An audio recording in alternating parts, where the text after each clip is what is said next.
Alright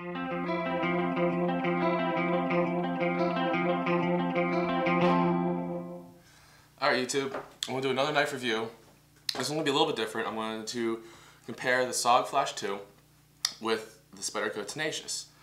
Now they're both similar in that they are high value EDC knives. The Flash II can be picked up at yourcornerstore.com for $38 and the Tenacious can be picked up for $30 at yourcornerstore.com. But the difference is basically in how heavy duty they are, and that's directly related to the weight of the knife. The Flash II comes in at 3.1 ounces, whereas the Spyderco is 4 ounces. And it might not seem like much, but it's very noticeable when you have it in your hand or in your pocket. Usually I use the Flash II for regular EDC when I assume I'm not going to do a whole lot of heavy tasks. But when I'm doing yard work or other heavy tasks, I use the Tenacious because it feels better in hand with the thumb ramp on the back of the blade and the jimping on the back as compared to the SOG Flash II. It just doesn't feel as good in hand, but I always like to have a knife on me. And the Flash II is very lightweight, and the pocket clip is nice. It buries all the way down deep in your pocket, so all you can see is the pocket clip. Whereas the pocket clip on the Tenacious, it sticks out a little bit, but it's also convenient to grab onto when you're pulling the knife out. So it's two different knives that you have to figure out what your use is going to be. Also, another important feature is the blade shape.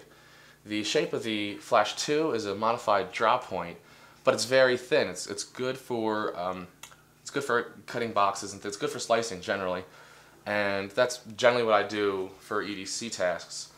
But let's see what else. And then the Spyderco is more of a leaf point blade, which is also good for cutting, but it's a lot thicker. It's actually only a little bit thicker, but because of the wide sweep of the blade, it's a better cutter.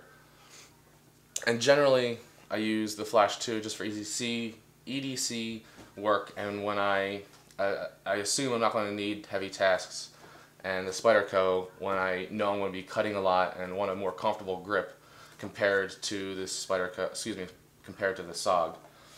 And the locking mechanisms are also a little bit different. The Spyderco has a liner lock, which you can see all you have to do is move this liner over and it disengages the lock on the Spyderco, letting the blade close.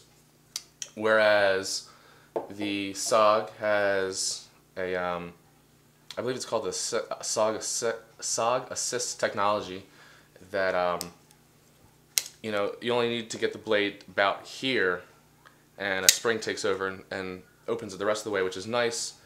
It just opens the knife faster if you, for some reason, you got an injury like I do. Cut my hand on a Emerson earlier, and it's a lot easier to open up, that. And all you have to do is to close it.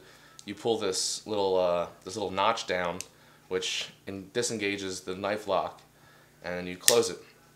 Now right here is a safety catch. All the SOG assisted knives have a safety feature on their knife. You click it in place and you can't open the knife anymore. Well, on this particular knife, on this particular model, the Flash II, I always like to leave mine off. But this one will engage itself while it's in the pocket. It'll get bumped around. So what I did was I put a dab of hot glue in there to keep it in place, and it was a big yellow glob and it kind of looked nasty. So I took a black Sharpie and marked it up, and it kind of blends in pretty well. So those are the two knives I want to review, and they both have their place, and they're both very good knives. But I feel like they're very different as well. So whatever you have your need for, just be aware that they're different for different people. All right, YouTube, take care. Bye.